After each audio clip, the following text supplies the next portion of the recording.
구독과 좋아요는 큰 힘이 됩니다.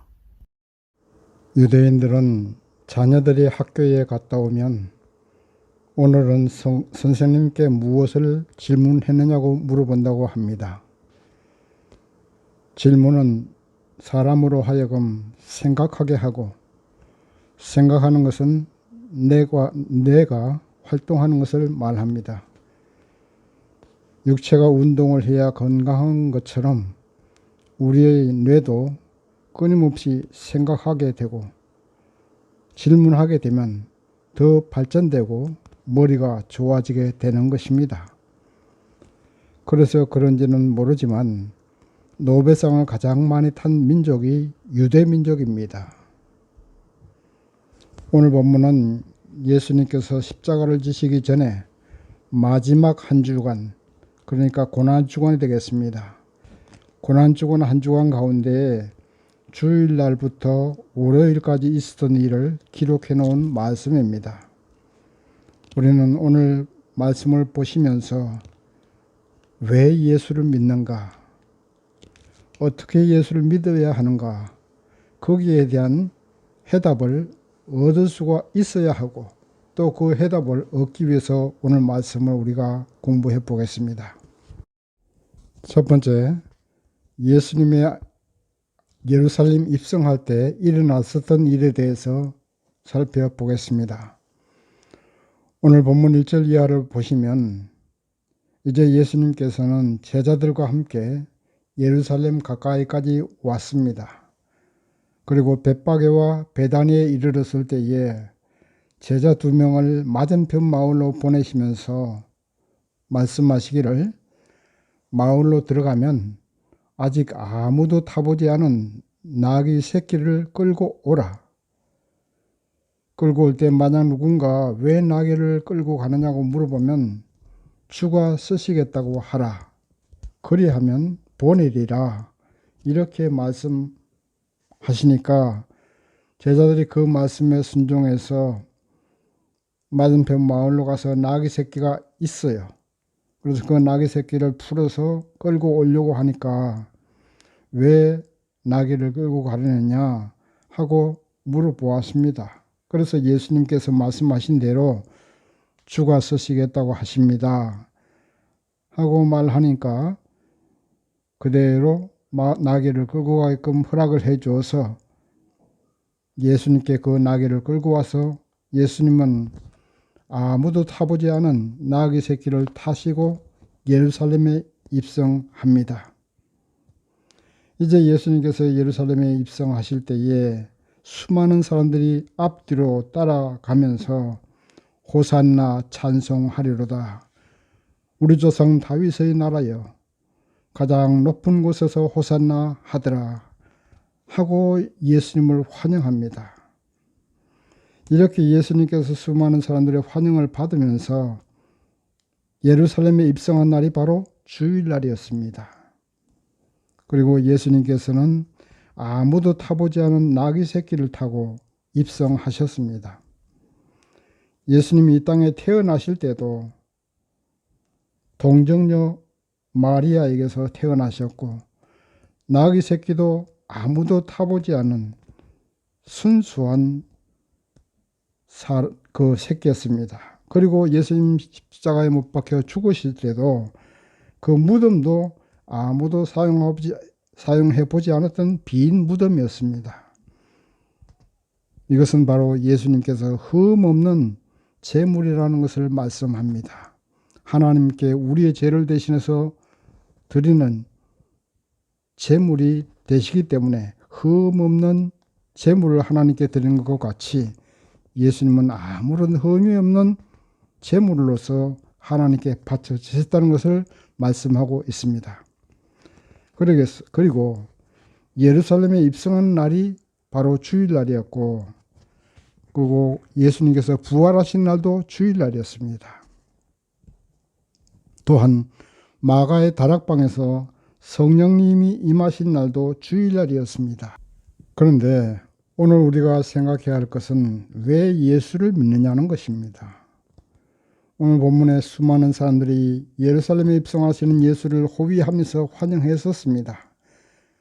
호산나 찬송하리로다 하면서 환영합니다. 여기서 호산나라는 뜻은 구원하소서라는 히브리어 말입니다. 이 많은 사람들이 왜 이렇게 예수를 환영했겠습니까? 그들은 예수님이 이제 로마의 지배를 받고 있는 이스라엘을 해방시키고 새로운 이스라엘의 왕으로 등극할 것으로 알고 그렇게 환영했던 것입니다. 그러다가 며칠 후에 예수님을 향해서 십자가에 못 박으라고 소리치는 사람들로 변하게 되었습니다.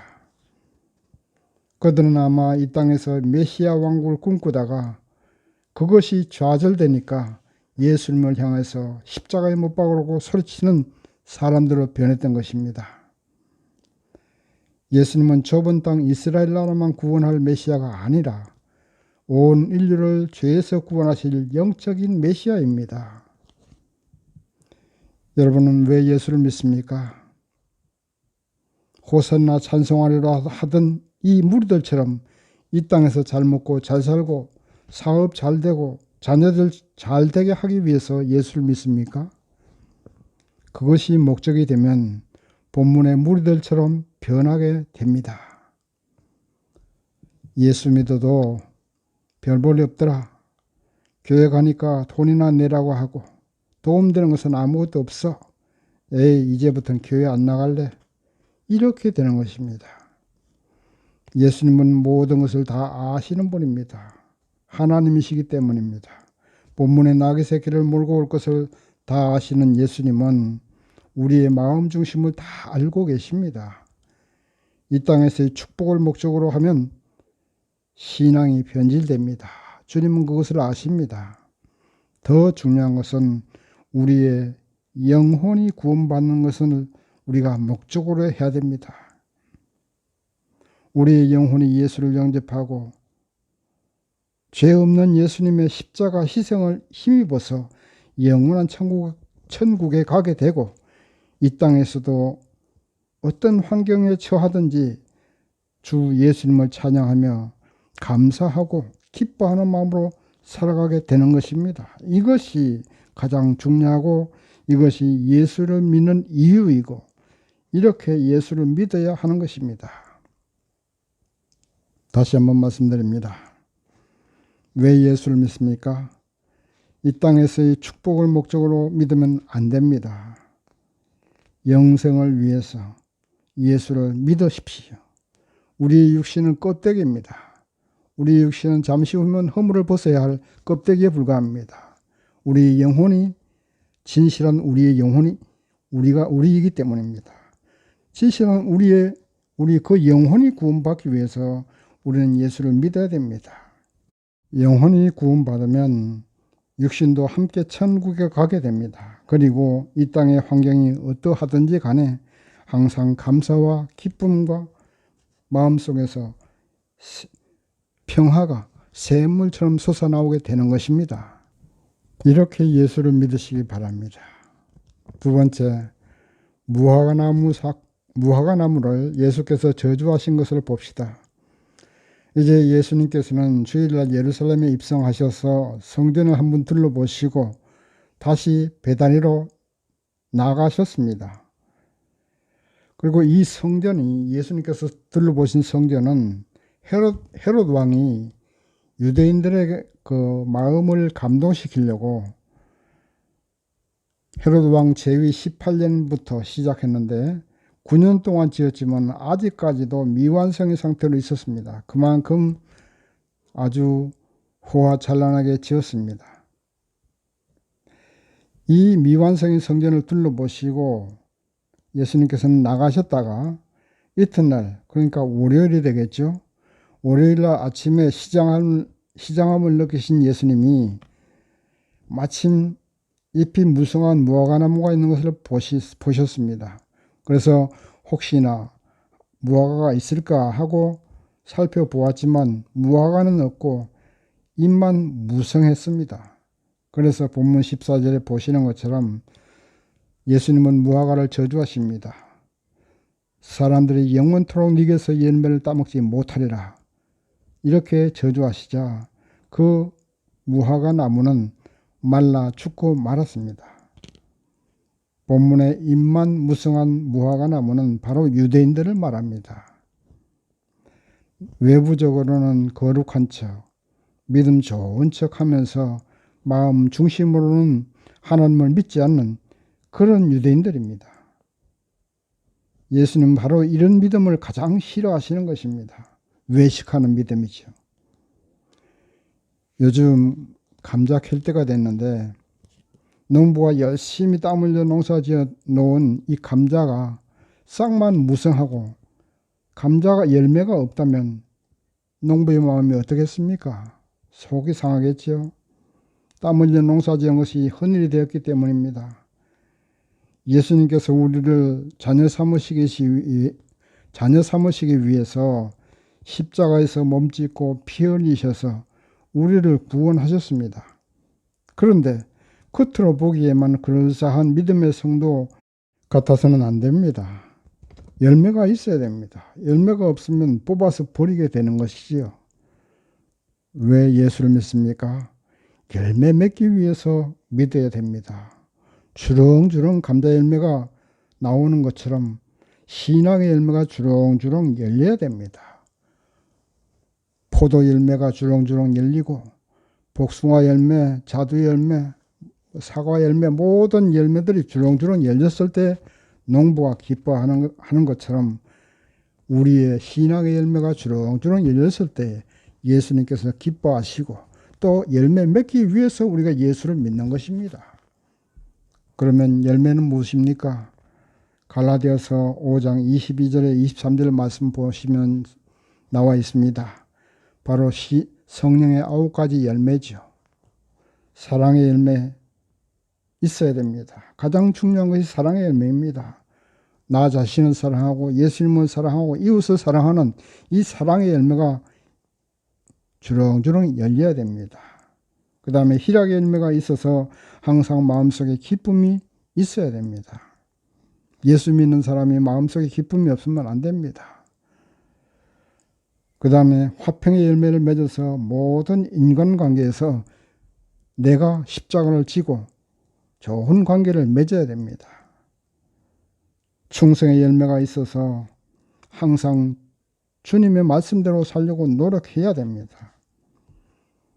또한 온유의 열매가 있어서 노하기를 더디하고 어디를 가든지 온유한 따뜻한 마음의 성품을 가지고 있어야 됩니다. 절제의 열매가 있어서 감정을 절제하고 생활함에 있어서도 모든 면에 절제할 줄 알아야 됩니다. 오래 참음에 열매가 있어야 됩니다. 자비의 열매가 있어서 모든 사람을 불쌍히 여기고 그들의 괴로움을 없애기 위해서 노력해야 되는 것이 자비의 열매입니다. 또한 양선의 열매가 있어서 남을 도우리를 찾아다니면서 도와주는 열매가 있어야 됩니다. 마치 예수님께서 가시는 곳마다 문제를 해결한 것처럼 우리 성도들은 이웃들의 문제를 찾아다니면서 적극적으로 해결해 주는 그런 양선의 열매가 있어야 됩니다. 이렇게 성령의 9가지 열매를 주렁주렁 맺을 때에 주님이 기뻐하시고 또 그런 주님을 기쁘게 하기 위해서 우리는 열매 맺는 사람이 되어야 된다는 것입니다. 그 다음 세 번째, 성전 청소하시는 예수님의 모습을 보시겠습니다. 본문 15절 이하를 보시면 예수님께서 성전 안에 들어가서 성전 안에서 매매하는 자들을 내어 쫓으시며 돈 바꾸는 자들의 상과 비둘기 파는 자들의 의자를 둘러 엎으시며 내 집은 만민의 기도하는 집이라. 너희는 강도의 구류를 만들었도다 하고 진노하십니다.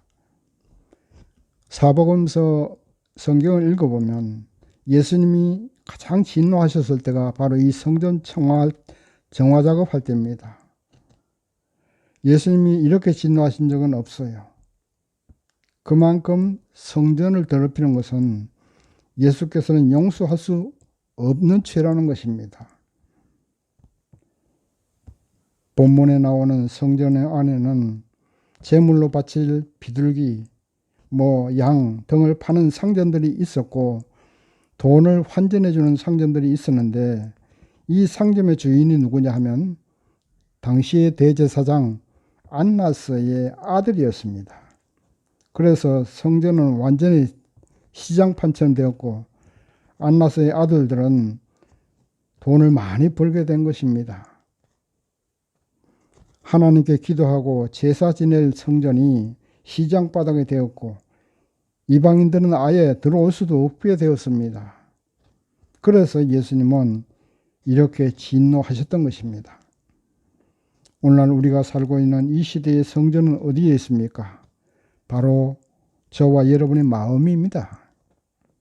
주님께서는 우리 마음속에 임재하시기를 원하십니다. 그런데 하나님을 믿는다고 하면서도 주일날 예배 열심히 드리고 각종 예배 열심히 참여하는 것으로 끝나지 않습니다. 우리의 마음속이 시장바닥처럼 어지럽고 요란하면 하나님이 임재하실 수가 없습니다. 하나님이 내 마음속에 오실 수가 없어요. 왜 예수를 믿습니까? 우리 마음속에 주님을 모셔드리고 주님과 동행하기 위해서 예수를 믿는 것입니다.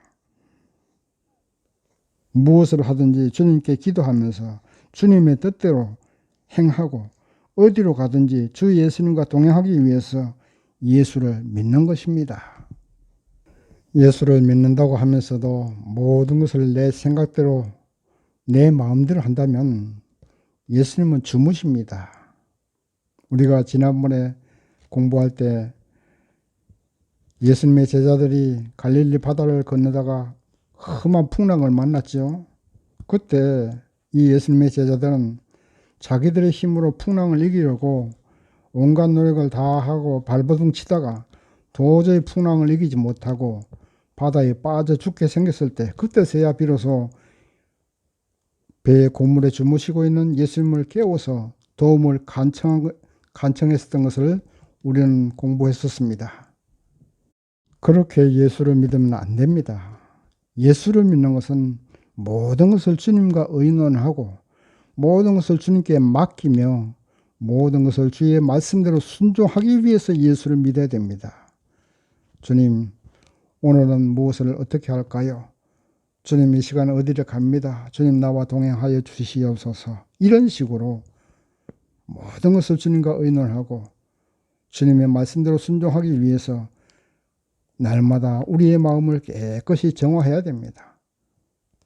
그래야 주님이 우리 마음속에 임재해서 나의 기도를 들으시고 또 나와 동행하시고 나의 앞에 나가시면서 모든 문제를 해결해 주시는 것입니다.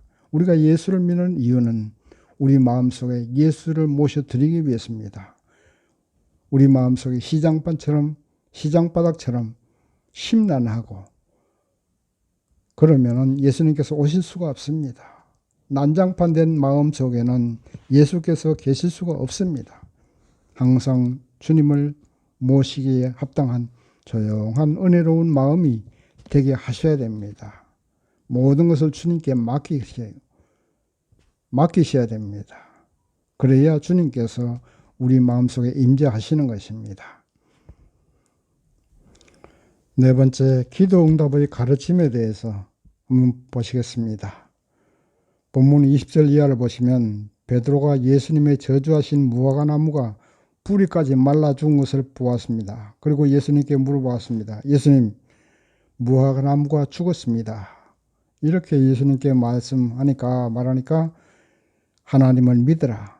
누구든지 이 산들을 들리어 바다에 던지우라 하며 그 말하는 것이 이룰 줄 믿고 마음에 의심하지 않으면 그대로 되리라. 이렇게 예수님께서 말씀하셨습니다. 바로 이 말씀이 기도응답의 비결입니다. 하나님을 믿는 성도님들이 기도를 많이 하십니다. 그런데 기도하고도 믿지 못하는 경우가 많습니다. 병고침을 위해서 기도하면서도 과연 하나님이 정말로 고쳐주실까? 정말로 내 병이 나을까? 하고 의심합니다. 이런 믿음으로는 응답받지 못한다는 말입니다. 그러므로 우리가 기도할 때에 내 마음속에 기도한 대로 이루어진다는 확신이 올 때까지 기도해야 됩니다. 눈 감고 무릎 꿇고 기도할 때는 하나님이 고쳐주실 것 같습니다. 그런데 눈 뜨고 인생 살다 보면 또 의심이 옵니다. 그러면 더 기도해야 됩니다. 의심이 없어지고 확신이 올 때까지 기도해야 된다는 겁니다. 그래야 응답을 받을 수 있다는 겁니다. 질병치료뿐만이 아닙니다. 어떤 기도 제목이든지 그것이 하나님의 뜻에 합당하다면 그까지 확신이 올 때까지 기도해야 됩니다. 그러면 하나님의 뜻에 합당한지 여부를 어떻게 분별합니까? 그것은 바로 성경 말씀을 기준으로 분별해야 됩니다. 또한 성경 말씀에 없는 것은 사랑을 기준으로 해서 분별해야 됩니다. 나의 기도 제목이 성경 말씀에 벗어나지는 않는지 비춰보고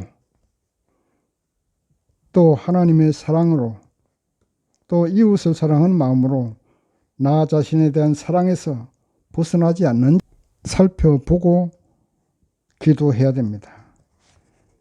이웃에게는 나쁜 영향을 주면서 나 자신의 유익을 추구하는 그런 기도는 응답받지 못합니다. 성경 말씀에 벗어나는 기도 제목도 응답받지 못합니다. 하나님의 뜻에 합당한 기도 제목을 가지고 기도해야 됩니다. 겟세마네 동산에서 예수님의 십자가 고난을 두고 땀방울이 핏방울이 되도록 기도하면서 할 수 있거든 이 잔을 옮겨달라고 기도했습니다. 그러나 내 원대로 마옵시고 하나님의 뜻대로 이루어지게 하옵소서 하고 기도하는 모범을 보이셨습니다. 겟세마네 동산의 기도는 하나님의 뜻에 순종하여서 십자가를 지시기 위한 기도였던 것입니다. 십자가를 옮겨달라고 기도했던 것이 아닙니다. 그것이 하나님의 뜻에 합당한 기도였기 때문입니다. 우리도 예수님처럼 하나님 뜻에 합당한 기도를 하시고 그것이 분명히 이루어질 줄 믿고 의심하지 마십시오. 그러면 이루어진다고 주님께서 말씀하셨습니다. 주님의 말씀은 1.1획도 거짓이 없습니다. 여의도 순복음교회 조영기 목사님이 서대문에서 개척교회 하실 때에 하루는 안전뱅이가 와서 그럴 수 있게 기도해달라고 간청을 합니다. 그래서 조영기 목사님이 한번 가만히 다리를 보니까 다리에 살이라고는 전혀 하나도 없이 뼈만 앙상하고 있더랍니다. 그러니까 도저히 외모적으로 볼 때에 이거 기도해도 도저히 나을 것 같지가 않더래요. 자신이 없었습니다. 그래서 그러면 여기 성전에서 좀 기다리십시오. 내가 기도하고 다시 기도해 드리겠습니다. 하고 강단에 올라가서 2시간을 기도했다고 합니다. 2시간을 기도하고 나니까 손가락으로 지구를 밀어도 지구가 밀릴 것 같은 그런 마음에 확신이 오더랍니다. 그래서 그는 다시 그 안전뱅이를 앞에 놓고 기도하기 시작했습니다. 확신이 있었기 때문에. 그래서 기도하고 걸어나고 말하니까 안전뱅이가 비쩍비쩍 일어나더니 그 자리에서 걸어가더랍니다. 조영기 목사님의 간증입니다. 확신이 올 때까지 기도하십시오. 마음에 의심이 없고 하나님이 분명히 응답해 주신다는 확신이 오면 어떤 기도든지 이루어질 줄 믿습니다. 그리고 기도할 때 인간관계에서 엉어리진 것이 있으면 안 됩니다. 엉어리진 것을 풀어야 됩니다. 용서해야 됩니다. 내가 아무리 잘하고 상대방이 아무리 잘못했어도 그것을 풀어야 되고 용서해 주어야 기도의 응답이 되고 기도가 하나님께 상달되는 것입니다. 그러므로 내가 잘했든지 잘못했든지 간에 용서하고 화평한 관계를 유지하고 나서 풀고 나서 기도하라는 말씀입니다. 바리새인들은 예수를 올무에 걸려 들게 하려고 당신이 도대체 무슨 권세로 이런 일을 하느냐고 물었습니다. 그러니까 예수님은 질문에 대한 대답 대신에 요한의 세례가 하늘로서냐 아니면 사람에게로서냐 하고 역으로 질문했습니다. 여기에 대해서 바리새인들은 하늘로서라 대답하면 왜 세례 요한을 믿지 않느냐고 말할 것이고, 예수님께서 사람에게로서라 하면 또 당시 유대인들이 세례 요한을 선지자로 알고 굉장히 존경하고 있었습니다. 그러니까 그것도 또 말을 하면 백성들에게, 유대인들에게 많이 피해를 당할 것 같아서 대답을 못했습니다.